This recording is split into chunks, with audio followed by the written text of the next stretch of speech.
Bismillah ar-Rahman ar-Rahim. The topic I'm going to discuss is financial statement analysis. The general term financial statement analysis refers to the art of analyzing and interpreting financial statements. The overriding goal of financial statement analysis is to make decisions. For example, the bank loan officer may be more concerned with short-term liquidity and the collateral values of liquid assets, while the potential or current stockholder will be more concerned with long-term profitability and capital structure. However, in both situations, the decision-making orientation of the analyst is a common feature. So the financial statement analyses are used for making informed decisions. Let's look at the objective of financial statement analysis. It is to provide a basis for rational decision making. Examples include whether to buy or sell stock, to grant a loan or deny it, or to choose between continuing with past practice or to change to new procedure, or are strongly dependent on the results of competent financial analysis. Basically, the idea of financial statement analysis is to go behind the figures, to see the figures are there in the balance sheets and income statement, cash flow statements, etc. But going behind the figure, find out some ratios to find out how, for example, the company is leveraged, how the company is performing in terms of profitability, etc. That going behind the figures is the idea of financial statement analysis. And of course, the investors are interested and also the lenders are interested in doing this financial statement analysis. So we can say that these are the two things which are most concern to any investor or lender. That is the profitability and the risk, short-term and long-term risk, whether the company or the organization will be able to fulfill its obligations or not. So basically, these statement analyses are looking at the past performance, and the investment decisions are made in the present, looking at what will be the future health of the organization, rather in terms of profitability, expected returns, or the risks involved. Here are some key ratios which are used to find out the health of an organization in terms of profitability and in terms of risk involved. These are over here liquidity ratio, for example. There are two types of tests which are current ratio and asset test ratio are there.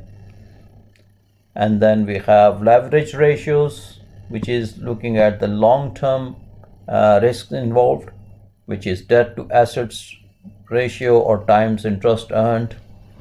And then there are operating efficiencies ratios are there, activity ratios, which assess how efficiently a company is using its assets.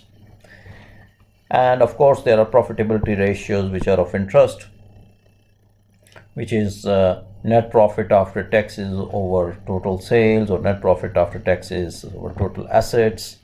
These kinds of ratios are looked at. We will go into little detail about these three types of ratios. These are liquidity ratios, leverage ratios, and profitability ratios. Analysis of profitability. A firm engages in operations to generate net incomes. There are two measures of profitabilities which are common: rate of return on assets and rate of return on common shareholders' equity. Regarding the analysis of risk, the analysts are interested to to measure the short-term liquidity risk like current ratio and the quick ratio, and measuring the long-term or solvency risk. And this include debt ratios, debt equity ratio, or interest coverage ratio. Now, in order to look at this ratio, we will take an example of a hypothetical XYZ corporation which has the 3 years of its income statement is given, year 2, year 3, year 4. The performance is given. We have this income statement, sales, revenues, then the expenditures are there, and then earning before interest and tax is there. Then you pay the interest, then income before tax, and then pay income tax, and then you have the net income. All is given, let's say, in millions of dollars.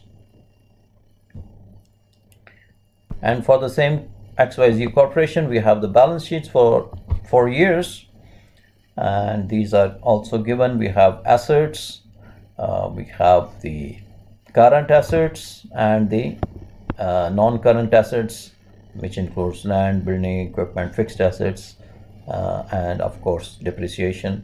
These are the total assets. Total assets are the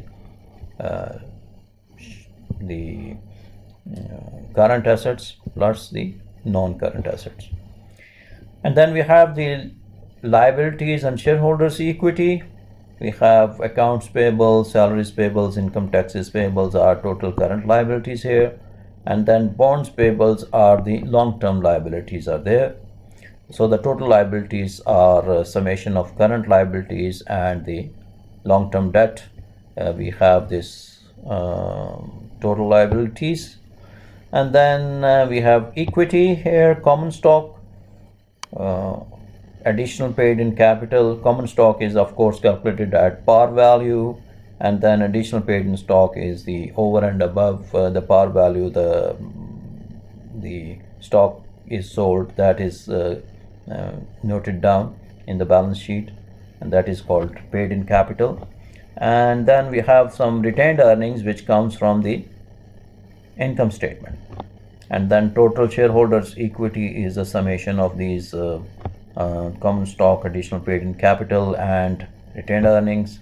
And we have then total liabilities and shareholders equity. Of course, total liabilities and shareholders equity should be equal to the total assets, because this is balance sheet.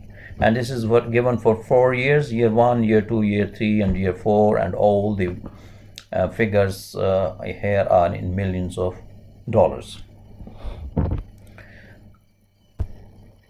So what we will see is we will look at different ratios, profitability ratios, and the short-term liquidity and long-term liquidity, etc., the solvency. So analysis of profitability, rate of return on assets. Return on assets is a profitability ratio that provides how much profit a company is able to generate from its assets.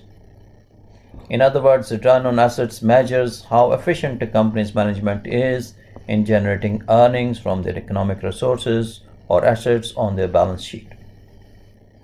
Return on asset is shown as a percentage, and the higher the number, the more efficient a company's management is at managing its balance sheet to generate profits. The formula is ROA, or return on assets, is equal to net income divided by the average total assets multiplied by 100. So we look at the example of XYZ Corporation, where we showed you the balance sheet and income statement. So we'll look at year 4, for example, to calculate the return on asset. The average asset used to generate net income of $60 million in year 4 is calculated by taking the average of year 3 and year 4 assets of balance sheets. So the numerator is the net income of year 4. Okay, this is net income. and these are the balance sheets coming from balance sheet, the total assets. So year 3, this is year 3 asset, total asset, and this is year 4 total assets. And 0.5 is taking the average of that.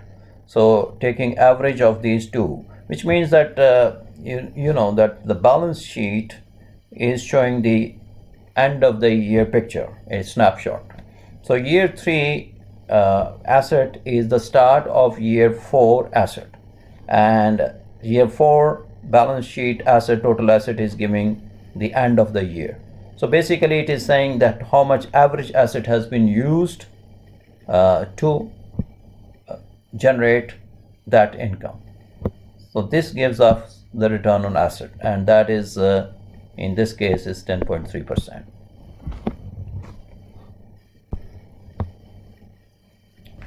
The second thing is, the important thing is return on common shareholders equity. Return on common shareholders equity ratio measures the success of company in generating income for the benefit of common stockholders, who are the investors of the company.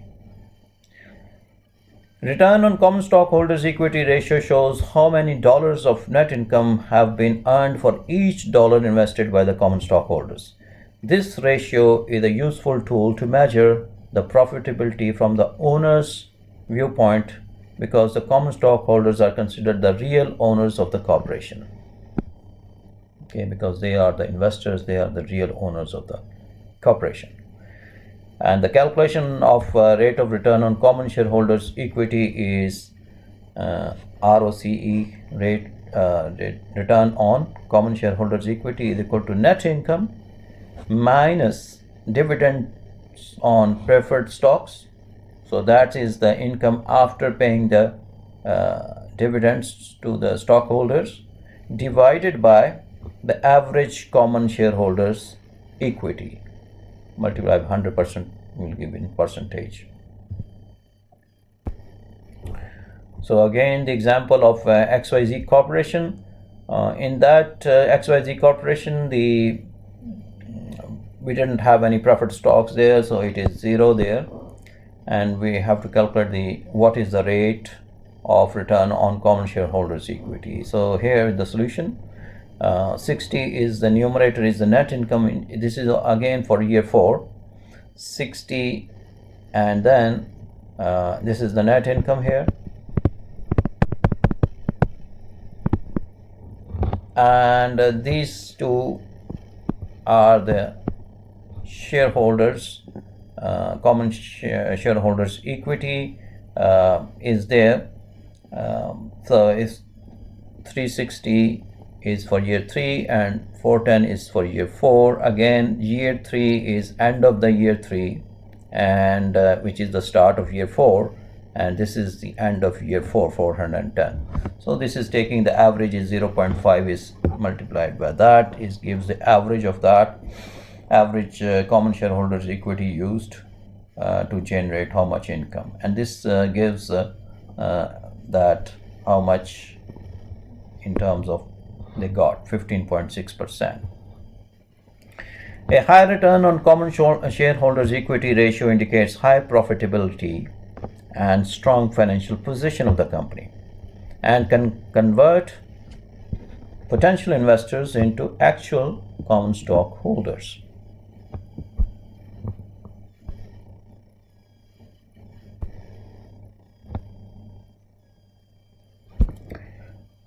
Analysis of risk. Now we have seen one measures which the investors or lenders look at is the profitability of the company, and the second thing they look at is the risks involved in for their investment or for their lending. The various factors affect the risk of business firms. Economy-wide factors such as increased inflation or interest rates, unemployment or recessions, how the economy is doing will have the effect on the organization performance and the risks involved. industry-wide factors such as increased competition, lack of availability. And it's interesting to note nowadays this COVID-19 is going on. You can see that how it has affected the economy wide factors all over the world. It has affected, and especially many organizations are seriously hurt with this COVID-19, like tourist industry, hotels and restaurants and so on, businesses, and the airline businesses have been affected very seriously. Industry-wide factors such as increased competition, lack of availability of raw materials, changes in technology, and increased government antitrust actions. Antitrust laws are made to protect the rights of customers, so that the organizations or the companies, they do not involved in illegal practices such as setting the prices or monopolizing the market, etc.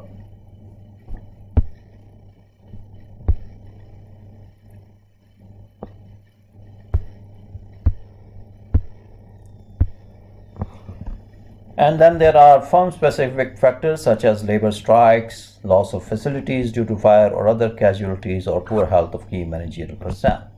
So there are several risks involved in the business. Economy-wide factors are there, then industry-wide factors are there, and then firm-specific factors are there. The ultimate risk is that a firm will become bankrupt. Then creditors and investors may lose the capital they provided to the firm.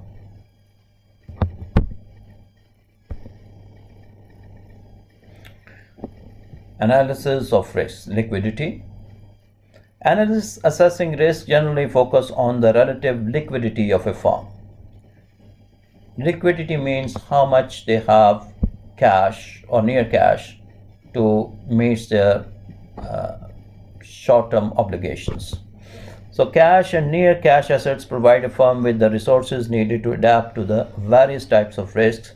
That is, liquid resources provide a firm with financial flexibility. Cash is also the connecting link that permits the operating, investing, and financing activities of a firm to run smoothly and effectively.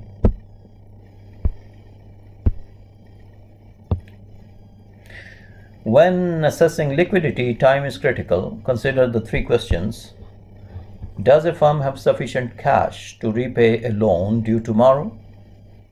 The analyst probably focuses on the amount of cash on hand and in the bank relative to the obligation coming due tomorrow. Will the firm have a sufficient cash to repay a note due in 6 months? The analyst compares the amount of cash expected from operations during the next 6 months as well as from any new borrowings with the obligations maturing during that period. So do they have in short term, within 6 months or so, do the firm has the ability to meet its obligations? And number 3 is, will the firm have sufficient cash to repay bonds due in 5 years? So this is long term. The focus now shifts to the longer run cash generating ability of firm relative to the amount of long term debt maturing. Now for the short term liquidity, the current ratio is used, very common. The current ratio equals current assets divided by the current liabilities. Recall that current assets comprise cash and assets that a firm expects to turn into cash, sell or consume within approximately 1 year of the balance sheet date. Current liabilities include obligations that will require cash or the rendering of services within approximately 1 year. The calculation of current ratio is as follows. Current ratio is equal to current assets divided by the current liabilities. So we have for example, we have the current assets of year 1 is 50 here, and the current liabilities of year 1 is 40 here, then we can calculate the current ratio. So here are the current ratios for all the years. 50 divided by 40 is 1.25, and then there are for other years as well. The current ratio should be more than 1, of course, because your assets should be more than your current assets should be more than your current liabilities.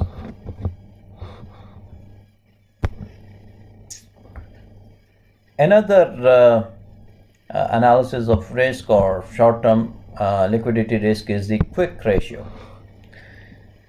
The quick ratio is a variation of the current ratio. The quick ratio includes in the numerator of the fraction only those current assets that a firm could convert quickly into cash. The numerator customarily includes cash, marketable securities, and receivables. So cash, marketable securities, and receivables is in the numerator, which is, we can say, is highly liquid. Some businesses can convert their inventory of merchandise into cash more quickly than other businesses can convert their receivables. The facts in each case will indicate whether the analyst should include receivables or exclude inventories, etc. So in the quick ratio, we have highly liquid assets divided by the current liabilities will give us the quick ratio. So again, here if we look at the year 1, we have we can say these are highly liquid assets, the cash and the account receivable. If we exclude inventories out of this, that assuming that inventories cannot be quickly converted to cash, then these are our highly liquid assets, which is 36, and of course the current liabilities are 40. And then you can calculate for other years as well. So these are the current ratio. We have 36 divided by 40 is our quick ratio, and again it is close to 1, which is not bad.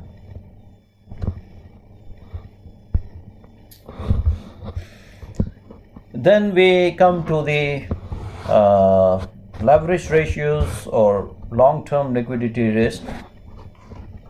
Analysts use measures of long-term liquidity risk to evaluate firms' ability to meet interest and principal payment on long-term debt and similar obligations as they come due. If a firm cannot make the payment on time, it becomes insolvent and may have to reorganize or liquidate. Liquidate means go into bankruptcy and sell their assets to meet the obligations of their investors, of their lenders first, and then of course the investors. Perhaps the best indicator of a firm's long-term liquidity risk is its ability to generate profits over a period of years. If a firm is profitable, it will either generate sufficient cash from operations or obtain needed capital from creditors and owners. The common measure of long-term liquidity risk are debt ratios and the interest coverage ratio. So these are the ratios which we use to find out the leverage ratios or the long-term risks involved. Interest coverage ratio. It measures the long-term liquidity risk in terms of a number of times a firm's earnings cover interest charges. The interest coverage ratio equals income before interest and income tax expenses, EBIT, earnings before interest and income tax, divided by the interest expense. So that will give us the interest coverage ratio. So here is the earnings before interest and tax for, let's say, for year 2, and then we have the interest is 5. So 28 divided by 5 will give us the interest coverage ratio for year 2. So this is 5.6 times, and then we have the others as well.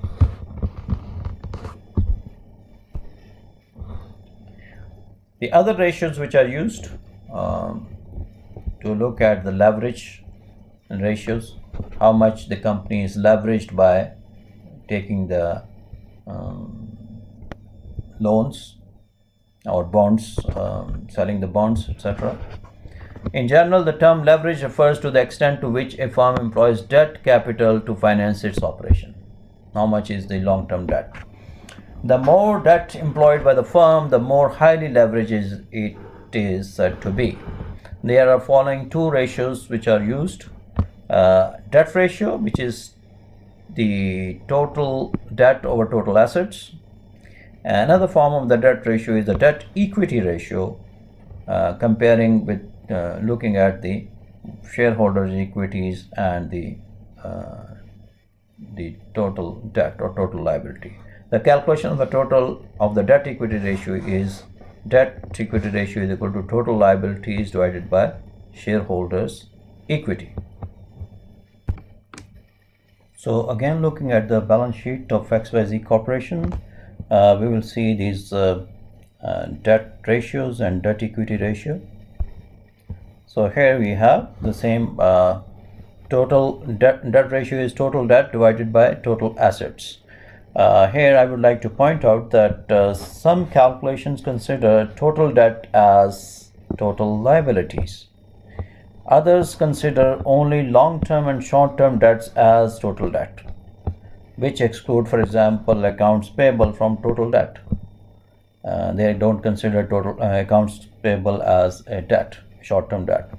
But for many organizations, they think that that the total debt is the same as total liability. So for our purposes, we will consider total debt as the same as total liabilities divided by the total assets.